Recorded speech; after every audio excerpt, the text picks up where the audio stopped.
Welcome to episode 11 of Mental Mastery, where I interview the world's greatest minds of what it takes to live a happy and successful life. I'm your host, Max Weigand, and today I'd have the pleasure of talking to mental performance consultant Shannon Thompson. After over 10 years as a professional horse rider, Shannon decided to study the science of peak performance and has received her master's degree in applied positive psychology from the University of Pennsylvania. She now works at the Hypo2 Sport Performance Center, where she helps elite athletes and student athletes from Northern Arizona University to maximize their mental performance. So, Shannon, thank you so much for being on the show. My pleasure, Max. Thanks for having me. Really excited about this. And so you have a very unique background into becoming a mental performance consultant from kind of like your early career as a professional rider, right, then to ultra running now as a sports consultant with your master's degree. So can you just tell me a little bit more about your story of how you got into this field? Yeah, sure. So my background, as you said, is in equestrian sport. I did kind of like a horse triathlon for a very long time, and I coached also within that sport, and I really value my time there. But I grew to know probably within the last sort of 4 years I was in it that I probably wasn't going to do this full time forever, and so I went back to school when I was 29 and did an undergrad in psychology. And then the program at Penn caught my eye. And so with a master's in applied positive psychology, and I ended up in going and completing that. And then really was just very fortunate to meet the right people, I feel, through that latter stage of my equestrian career and more the middle stage of, say, running in a more focused way, and grew to meet some people in Flagstaff and got connected with the right people in Flagstaff, and they thankfully took a chance on me and welcomed me to try to offer my services pretty much straight out of school. So that's a real brief overview for you. Yeah, it's so cool how kind of like one thing led to the other, and eventually you ended up like in this really amazing position and really working with amazing people. I'm really curious, what fascinated you? What was like the first thing that really got you into positive psychology? Oh, well, this is a strange story. So I got sick in 2012. I ended up with a regular old cold, and I was driving about 4 hours northeast of Vancouver, which is where I lived in British Columbia. I was driving about 4 hours northeast once a week to coach equestrians in a town called Kelowna. And in order to drive to Kelowna, you had to go over this high mountain pass. And so I was being a little bit sick. I probably ascended and descended a little too quick and damaged my hearing. So I had a couple of weeks where I wasn't able to teach or hear or anything. So I sat on a couch and I read a book called Flourish by Martin Seligman, which I think you probably are familiar with. Yeah. And I read Flourish, and I basically just the principles of positive psychology, where positive psychology asks people to put their focus, kind of the belief you can choose where you put your focus.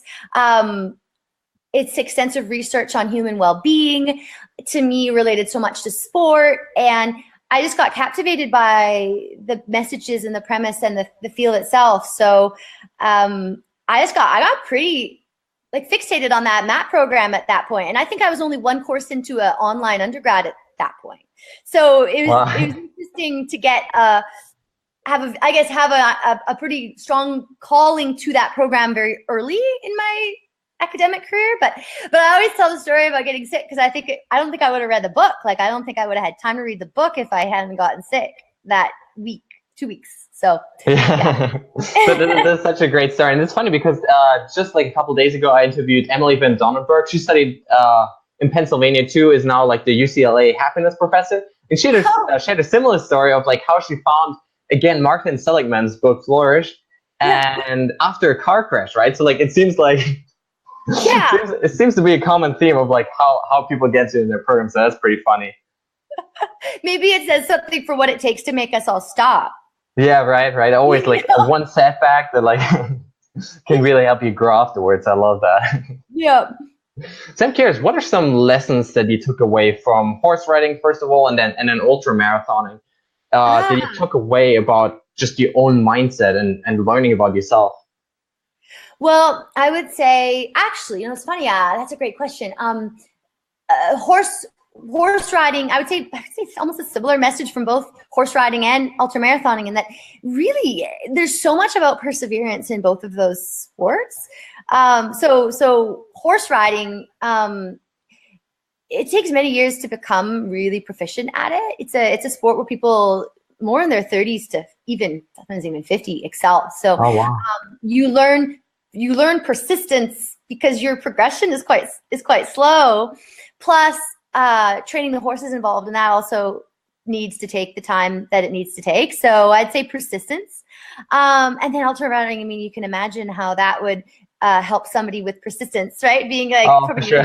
most stereotypical endurance sport. So I would say just I would say both those sports would get communicated plugging along. But it's funny, I've thought about this just a little bit lately too, in that I think anytime you get to work with animals, you develop a feel for body language, for energy. And I think that personally, I think my time spent with animals has helped me to be able to be more perceptive of people's body language and energy. So I would say that was a lesson from. That's interesting. Yeah. And then also ultra running, like one of the features of ultra running is you often go through periods where you don't feel great, and then you do feel okay, and then so back and forth. And so listening to your body, trusting what you feel, respecting what you feel.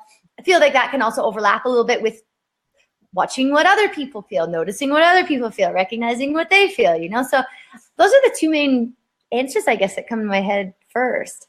Oh, for sure. I love that.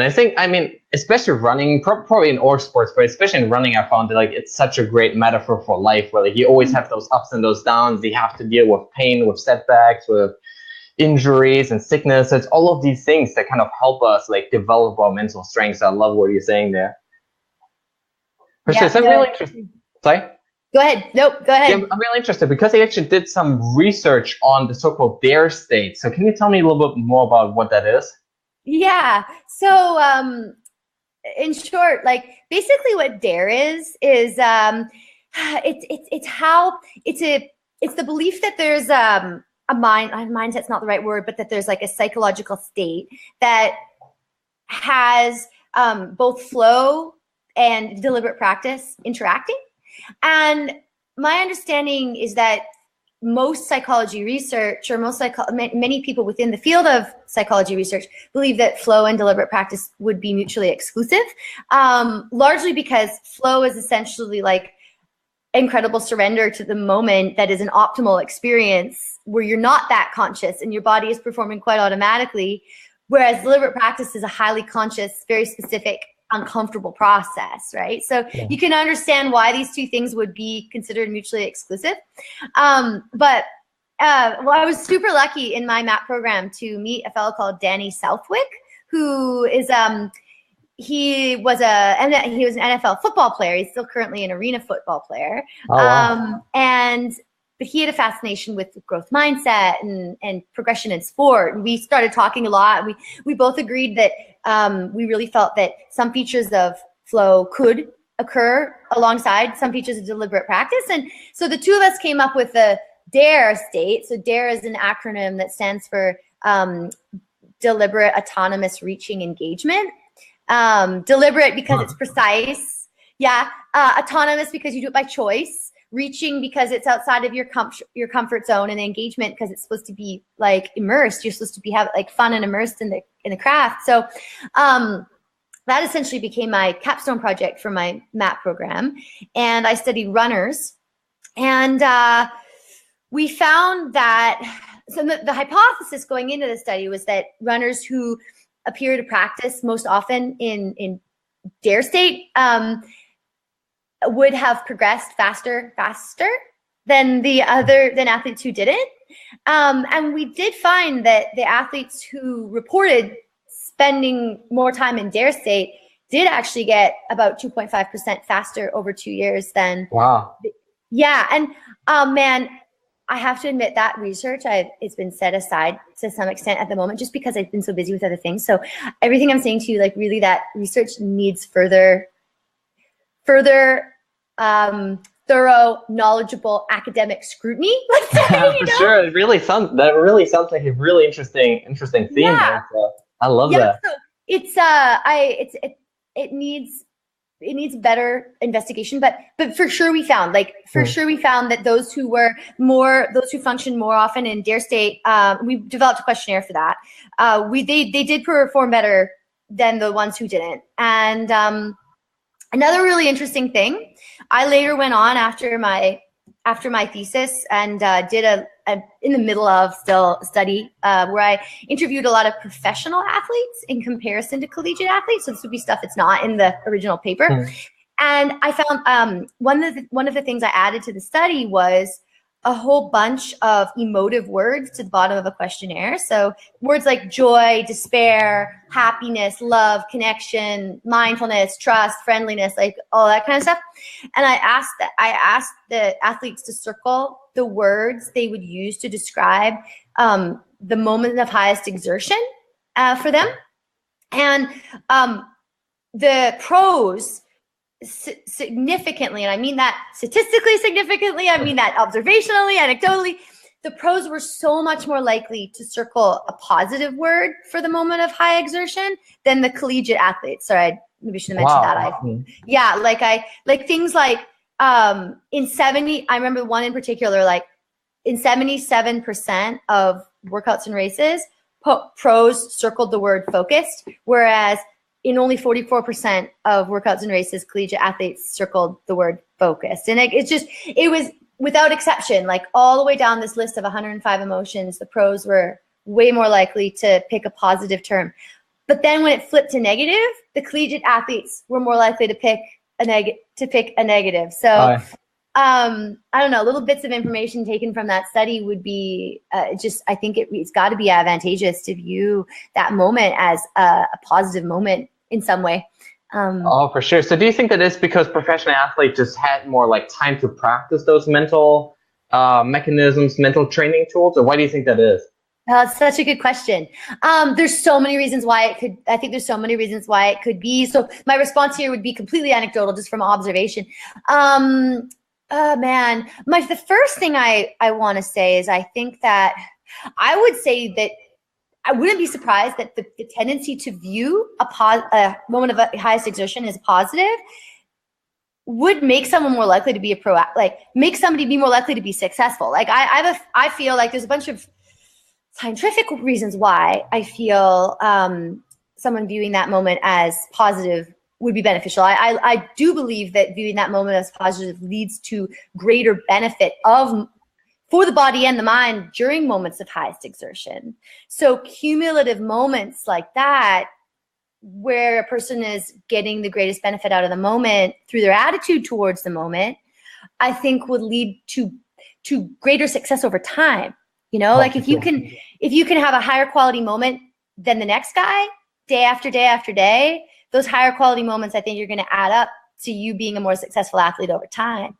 So if we were to figure out a way to test that honestly would be what I would guess, because I mean, I do notice differences in the best athletes, even in college, than the ones that aren't so successful. So I have a feeling it's more that they had the attitude in the first place, which led them to be successful, as opposed to them that becoming a professional and then learning the attitude. Like, okay. I think the attitude is predictive of the success.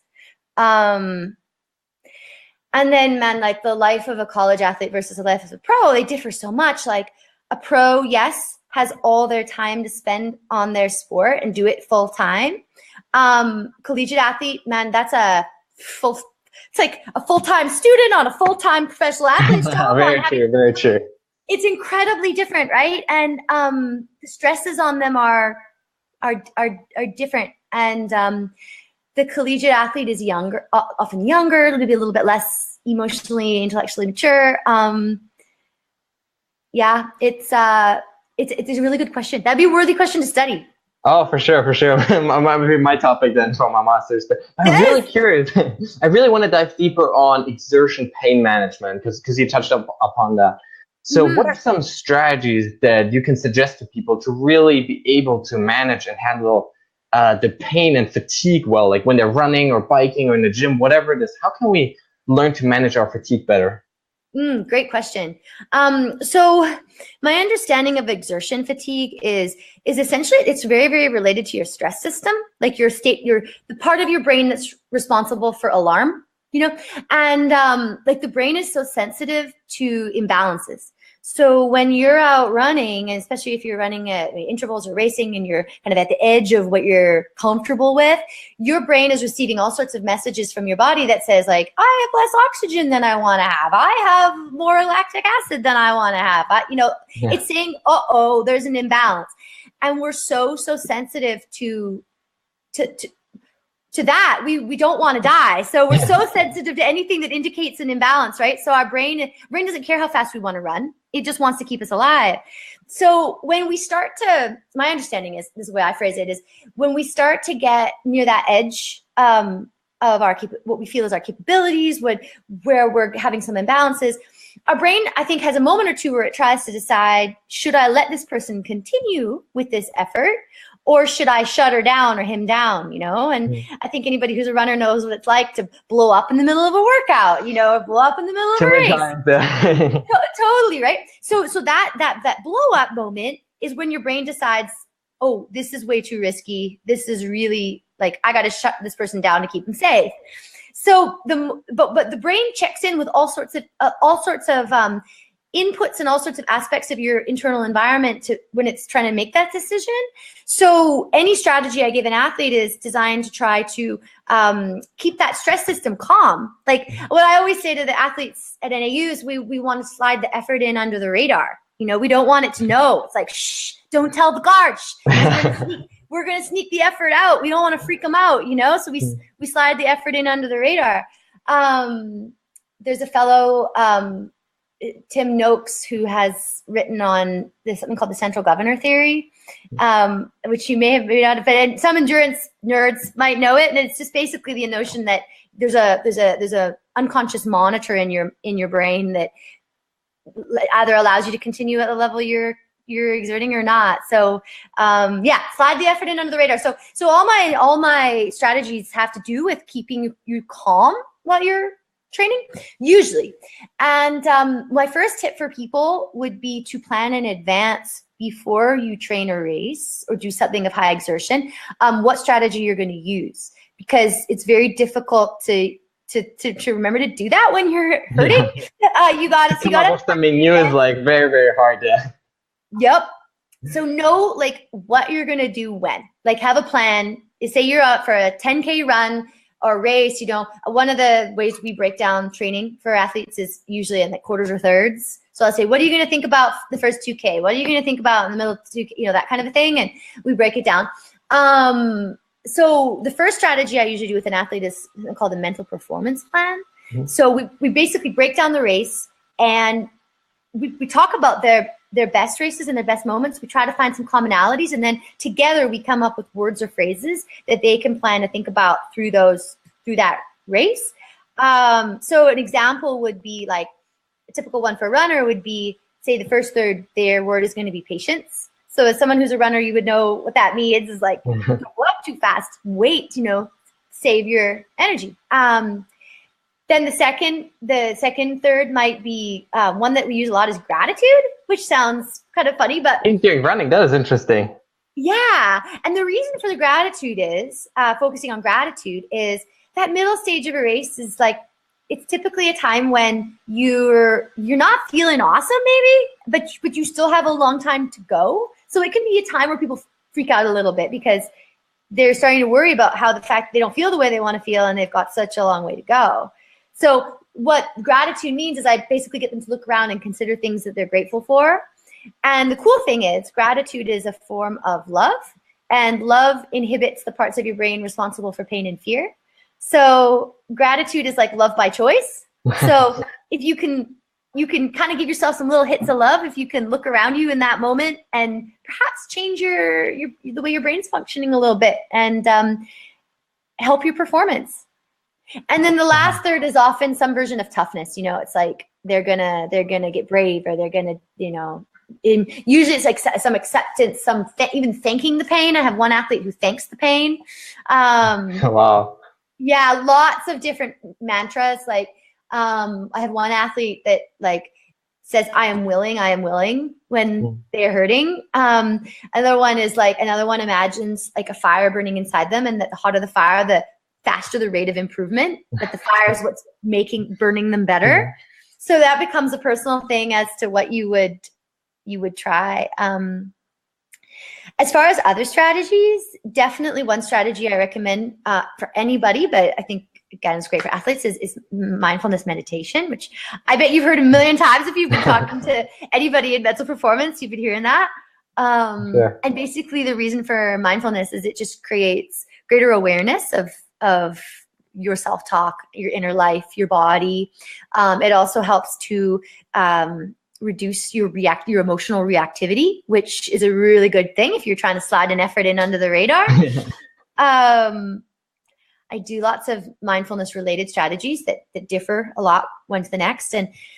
But even focusing on the breath, like even if someone's willing to focus on the breath for a minute, twice a day, like that can even make a difference. So.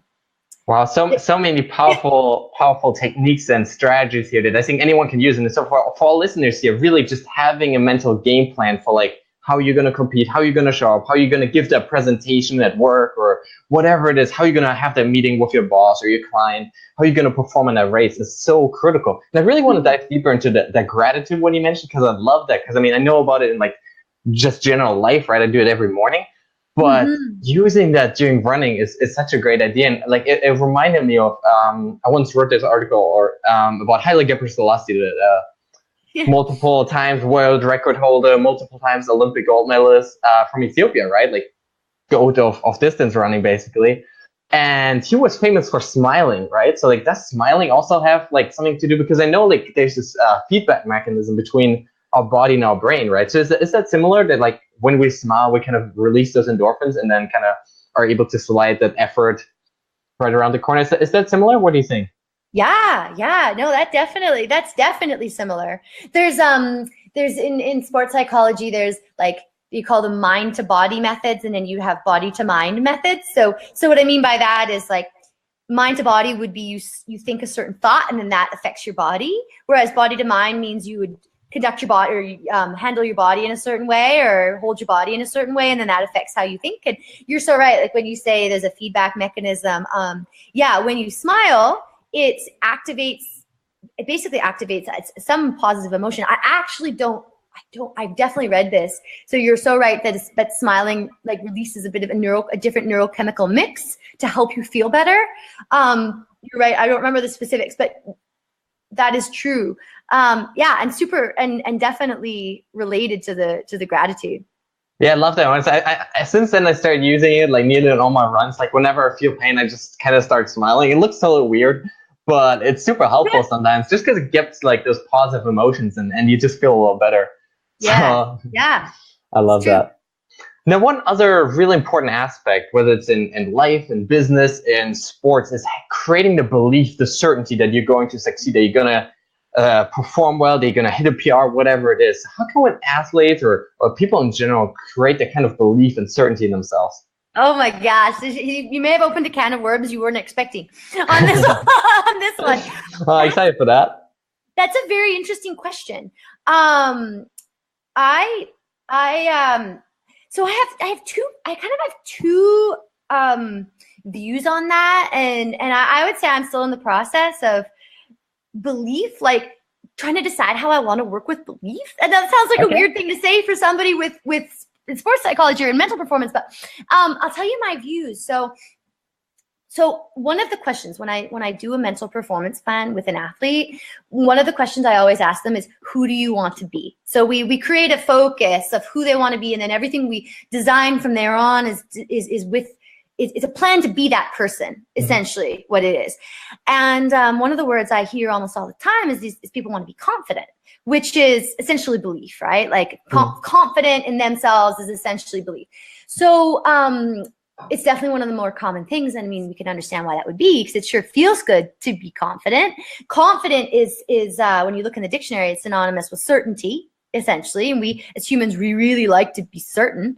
For sure. So but the thing I find, and I think that a lot of athletes, we all get caught up in, is what we're seeking is we're actually seeking the emotion of confidence. Like that feeling of being sure is actually an emotion, you know, like you can have a day when so you can have great results and have had great workouts, or even if you're an executive, you know, great presentations, whatever, your preparation's awesome, and you can still wake up on a certain day and not feel confident and not know why, right? Like, so one of the things I'm always very hesitant to do is to make anybody dependent on an emotion, because they fluctuate. Like as humans, like we have internal weather and it fluctuates. So I get nervous about making anybody at all dependent on how they feel, because then what's going to happen is one day they're going to wake up and they're just not going to emotionally feel like they want to, whether it's because they ate like sugar and stayed up too late, and it's who knows what the combined with the weather, combined with who knows all the bodily influences, or their buddy said something to them, like the things that combine to make us feel emotionally the way we are is super unreliable. So there's a sports psychologist called Bob Rotella who works a lot with golfers. And I read in his book, he talks a lot about this, and he said that for him, confidence, he doesn't want to ask athletes to rely on an emotion. So he calls confidence focus on the task at hand.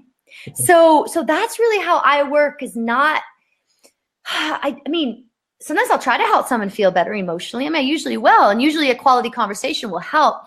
But what I really want them to understand is that the emotion itself is not like a magic state that from that comes a good performance. The thing is when we feel positive emotion, it's easier for us to focus on what we should focus on, which is what leads to the good performance. The focus and the actions are what lead to the good performance. The emotion just makes it easier to focus. So I prefer with athletes to first help them understand that, and then get them so clear about what they need to focus on, because then if they can focus on that regardless of how they feel. They're no longer at the mercy of their emotions. So I kind of sidestep your question there a little bit, but I feel like it's important to recognize that, yeah, we can't be dependent on what we feel. We need to know what we do, and we need to become really clear about what we do, and we just need to do it, you know, and then we'll be more consistent. Just to really get clear on like the process of like what are the action steps, what are the thinking patterns they need to use in order to succeed. Exactly. That's so interesting. Now you always feel free to cut me off because I have like a few more things to say on that, but you can cut me. Please go ahead. Okay. So that's like I talk about confidence like that, or belief like that, with everybody with whom it comes up as a subject. But there are ways, like for some people, just reflecting on their preparation. Like I'd say reflecting on their preparation is a really good way to get confident. If you can look back and you've done 20 hours a week, you know that collegiate athletes typically train 20 hours a week, and you're like, man, I've done like 2 good workouts a week. I go to the gym, I lift, I stretch, I do drills, I do long run, I mean, we're talking running right now, but I mean, this is generalizable across a whole bunch of sports. You can look back and look at the hours you put in. That's a really good just thing to reflect on.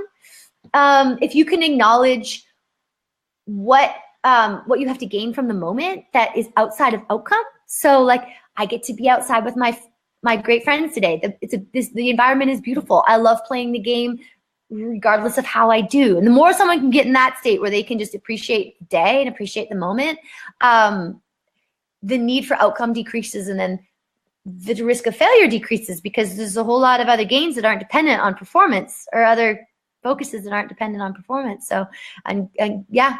But then got another one for you that's like a little bit different. So one thing I've noticed, which is actually really quite fun, is I'll watch a bunch of really good athletes, and then the NAU cross country team could be an example of this.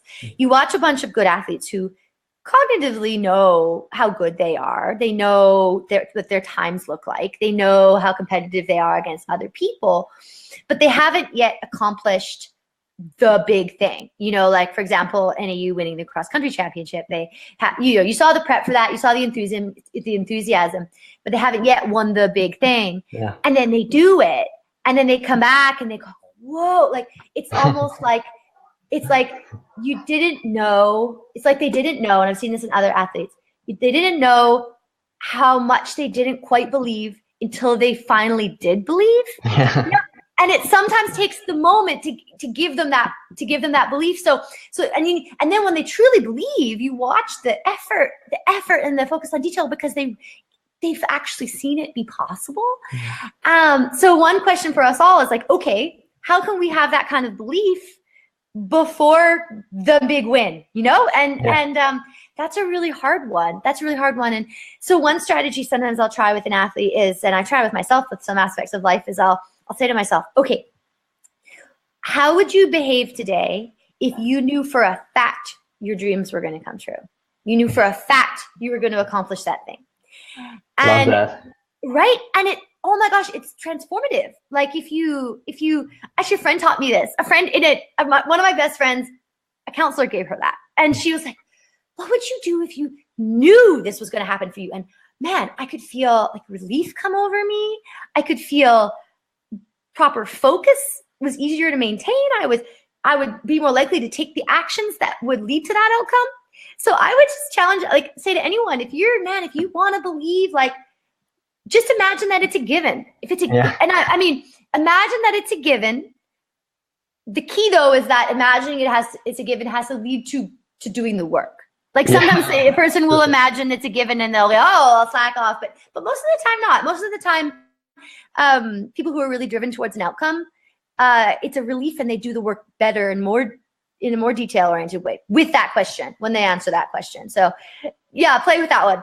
Yeah, so it's always combine it with the work. But would you use like visualization then to like really get that certainty and get like this belief in yourself, or is that something you use? People, visualization is definitely a good tool. If people want to imagine themselves performing well. When we do visualization, we visualize outcome a little bit, but our focus is very process oriented. Like outcomes, your behavior has a huge amount of influence on what that outcome is going to be, but it's essentially outside of your control, especially if it's a competitive outcome, like you want to win versus the next guy, like it's not under your control. So we prefer to put our attention on what is under our control. So visualization, sometimes we'll visualize. Very rarely, honestly, will we visualize outcome. I gotta say, very rarely. More often, we'll visualize the actions that the person needs to take in order to make a positive outcome more likely, in order to lead to their best performance. I also really encourage people when they do visualization to imagine little things going wrong, like normal adversities within whatever field they're in, and see themselves correcting those adversities and still being successful in their visualization. Because in my experience, it's very important, because I've used visualization quite a lot, but my feedback from many athletes has been when they visualize everything going perfectly, then if they enter into an environment where something doesn't go perfectly, they actually kind of freak out a little bit. And I think the visualization can be more harmful than hurtful. Oh, so true. Yeah, so definitely use visualization, but imagine it going perfectly, feel it, make it vivid. Also imagine little normal things going wrong and see yourself correct those problems and still being successful. I love that. I think that's so important, because one of the things that I think we oftentimes do is when we think about like positive thinking and stuff, we always think about like what's the like only the positive stuff, right? Everything's going perfectly, it's going to be a walk in the park, right? But then once reality hits us, like there's going to be struggles, there's going to be pain, there's going to be difficulties. And that's something that oftentimes we don't really acknowledge in advance. We kind of try to like forget about that and kind of like only focus on the positive. And so once we hit reality, we're more likely to give up. So I love what you're saying about like also visualize how you're going to overcome those setbacks, how you're going to overcome that pain. Totally. Yeah.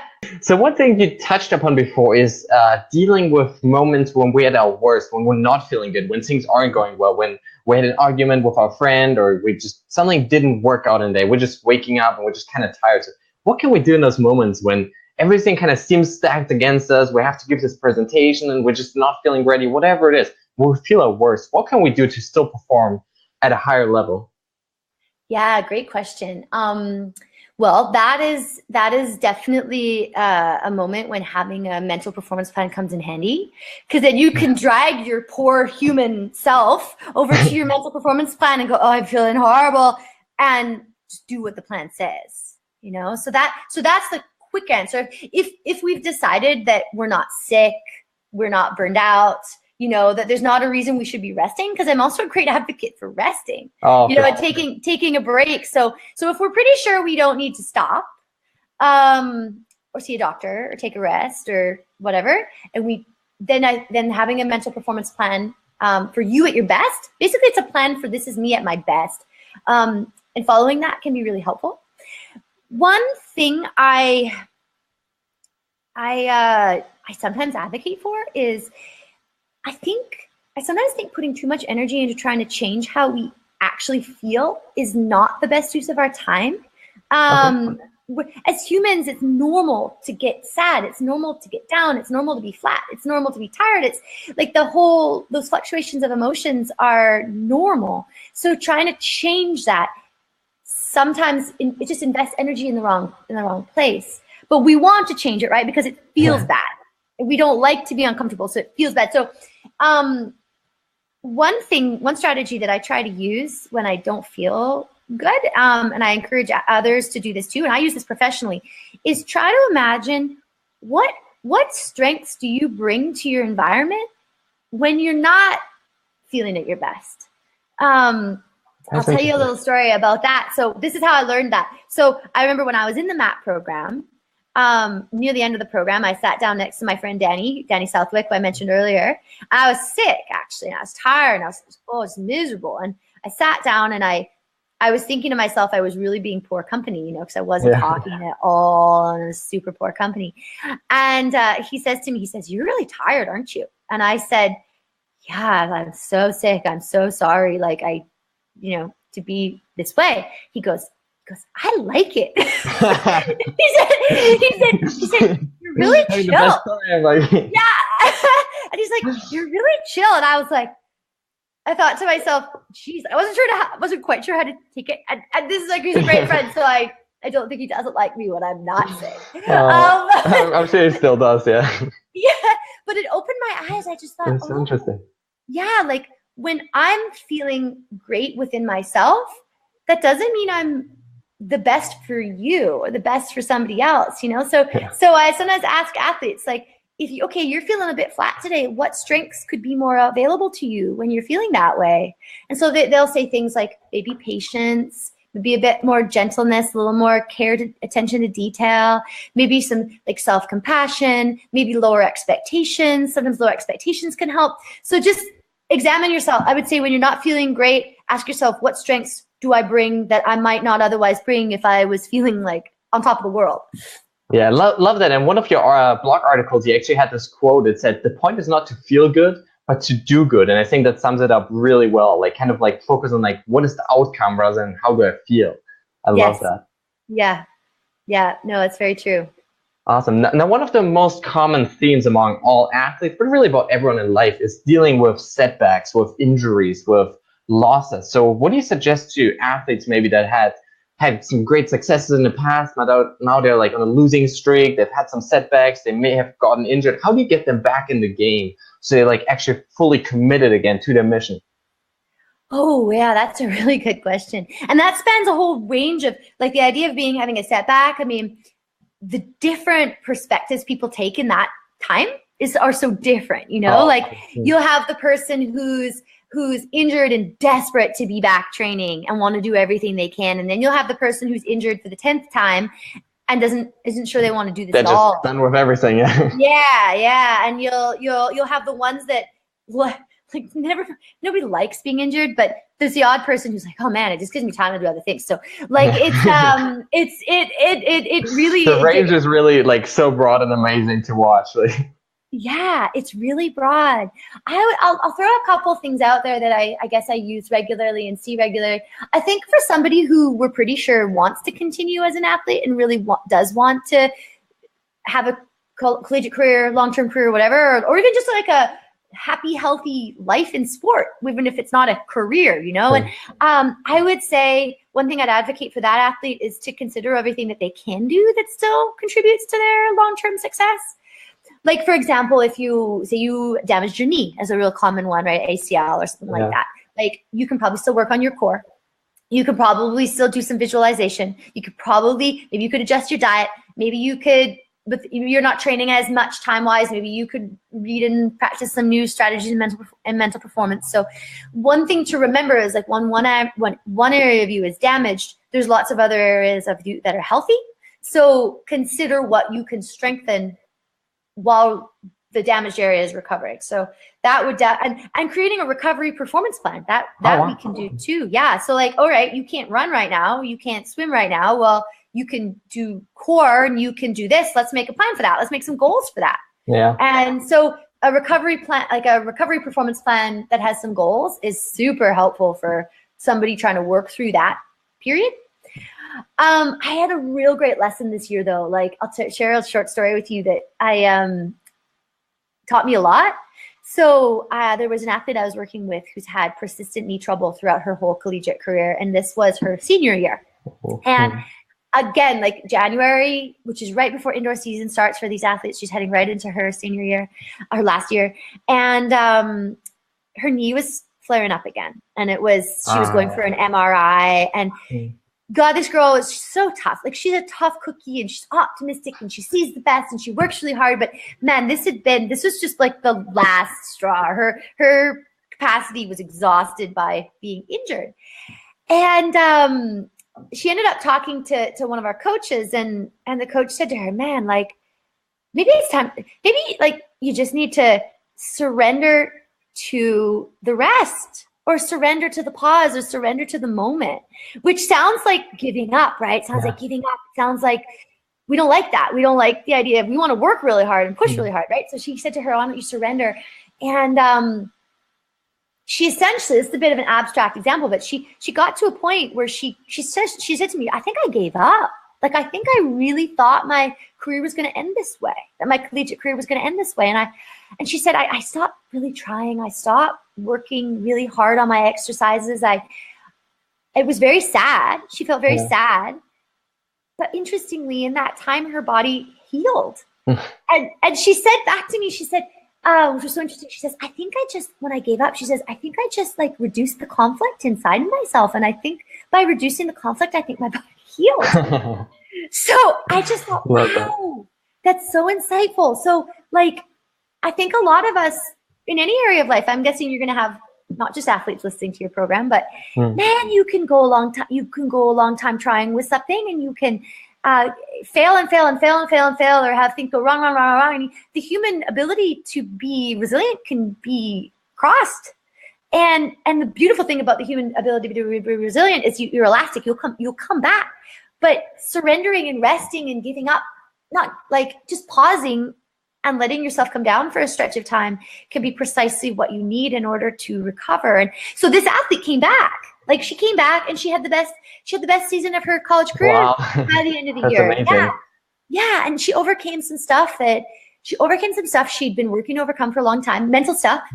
And I think that that period of time, that surrender time, really helped with that. So there's a couple strategies. It illustrates such a great point, because there's been so many stories, right, of athletes or other people that had these setbacks and they had these injuries, oftentimes for like many months and years. And then eventually they were able to overcome and actually become better because of it, because they were able to work on different things, whether it's a mental game, their core, like you mentioned, or whatever it is. Being able to work on something else for a while and then getting back into it sometimes is very powerful. So I love that. Yeah. Great story. Yeah, for sure. So I'm really curious, what is one of the most surprising things that you've found through your work and studies over the years about peak performance? Surprising. Oh man, I could throw a few out at you that have surprised me. Now this shouldn't sound surprising, because scientifically we know that it's true, but to see it is another matter. People's relationships are so important to their performance. Like, I would say, like, if we look at our cross country team, NAU, very, very successful cross country and track and field team, the relationships on that team are so strong. And like the values of safety, belonging, shared vision, and also like the value that we use sport as a vehicle for life. Like, I'm just quoting what the Mike Smith, director of track and field, like his essential philosophy is. But like, I see it enacted and I see it lived out. and the relationships, I would say those relationships that they foster, the teammates together and also with the coaching staff is, I say magic. It kind of, it's critical. It's critical. And I see other teams, like I work with about 13 teams at NAU, and I don't know one team there that's successful that doesn't have that relational aspect. And I don't know any team that's unsuccessful that really does. There's one that's a bit on the rise that is working really well in the relational aspect, and is, I think, set for improvement. But so what I basically want to say is just like, your relationships matter, even if you're in an individual sport. Like if you feel like you're the only one out there, like maybe a tennis player feels like they're the only one out there, a runner feels like they're the only one out there, or a swimmer, but you're not. Like your relationship with your coach and your teammates, your environment matters. Like your interpersonal environment matters. I say the significance of that has been surprising. Another thing I'm noticing is that this is really interesting. Has been interesting for me is that so we have a sprinkling of very, very, very good athletes at our school, and I'm talking a lot with school right now because that's just that's my primary work environment, and we have athletes who have used some fairly harsh personal tools to get to a very high level. So for example, the tendency to be super hard on yourself, like to pick on yourself so hard and pick on every little detail. And I've seen that ability to pick on every little detail lead to success. But it's funny, they get us if it's a slightly negative strategy, there's a ceiling. I feel like I've seen a ceiling for that. And then it's precisely that tendency the athlete needs to overcome in order to go to the next level. So for example, I've seen a couple athletes who are so hard on themselves, they get really, really good, and now they're at a block. And precisely the thing that's blocking them is that self-talk, and now they have to get over it. Yeah, that's so interesting.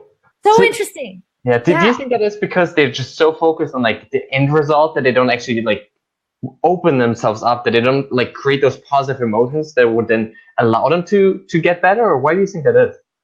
That's a good question. I think when with the people at the top, they're consistently the best performers. I think they have an ability to have to put sport in the right perspective in life. So because they can see sport where it belongs, which is essentially a tool to become a better human and live a richer life. Yeah. They're not like, their whole identity and self-worth and success in life is not hung up on any one performance. So I think it gives them a whole nother level of freedom. It allows them to enter flow state more often because they don't need the result for anything. They're nothing about their belonging or their selves depends upon it. So they're performing from a state of freedom and safety. And they've also gone through all the motions that have led them to be good. So somebody who has gone through all the motions to develop the skills, plus say doesn't care about the result isn't true, but like has resilience to the result and doesn't desperately need a result, that person's extremely flexible and resilient. Whereas a person who's done equal amounts of work, like the person who's super hard on themselves has done equal amounts of work, they don't benefit from the same kind of freedom. Their method of being super hard on themselves communicates to them that there's something significant to lose if they don't perform well. And that's a prison. That's a handcuff. That's you got the free person versus the non-free person at the highest level of sport, and they have essentially equal skills. Like, it's not hard to imagine why the free person would be successful or win, right? Oh, like, that's so true. Yeah. Yeah. For sure. I found that in my own life too. Like sometimes we get so caught up in like athletics or like some part of our lives that we kind of forget about the rest, right? And we're so like laser focused on one part.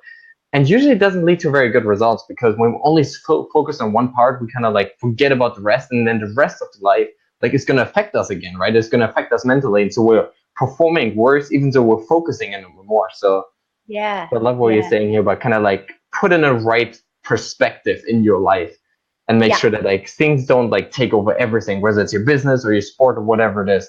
Don't let it take over your life. Yeah, love that. Awesome. Now, Shannon, before I ask my final question, do you where can people find you online? Where can they connect with you? I'm a bit of a online presence is strange and minor. And I should say strange and minor.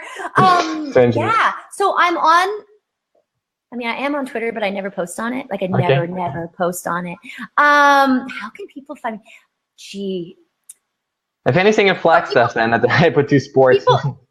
People are welcome to reach out if anybody has any questions, people are welcome to reach out by email, which is Shannon@hypo2sport.com.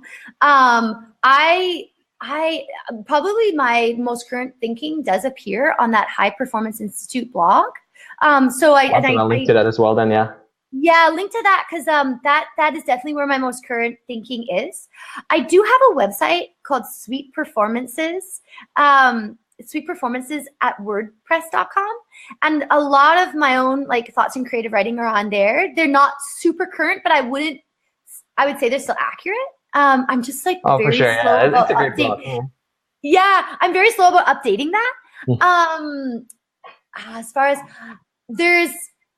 I am available in a few other places. So I do work for a group associated with MAP called Positive Voices, which is a website that's essentially a platform for people who have a background in positive psychology to post their work. But I handle their social media. So I post a quote and image a day plus some articles on their Facebook and Instagram. So if anybody wants a quote from me a day, you can follow Positive Voices. And then the other place is Instagram. I have a passion for posting images and quotes on Instagram as well, which is not academic or very informative. I have maybe a strange taste in art, but if someone finds they have the same taste as me, you're welcome to follow that. That's probably it. Awesome. So then, Shannon, my final question: what does mental mastery mean to you? Oh, that's a really good question. Mental mastery, man. I think it's the ability of having developed some self-awareness. I think it's a process of developing self-awareness, understanding yourself, listening to yourself, and just really finding your own way of appreciating each moment, and I wouldn't even put it as far as even learning from each moment, just finding your own way of appreciating each moment. I think that's mental mastery. Well, thank you so much for coming on the show. And thank you to everyone who tuned in to today's episode of Mental Mastery. Tune in daily for new episodes on how you can achieve mental mastery and live a happy and successful life. And if you would like a little extra push, head over to my website, maxweigand.com, for a free ebook on mastering self-discipline and willpower. There, you can also sign up for my one-on-one habit coaching program, where I help you master your habits and achieve your goals. Also, if you like this interview, feel free to rate and review the show. Until next time,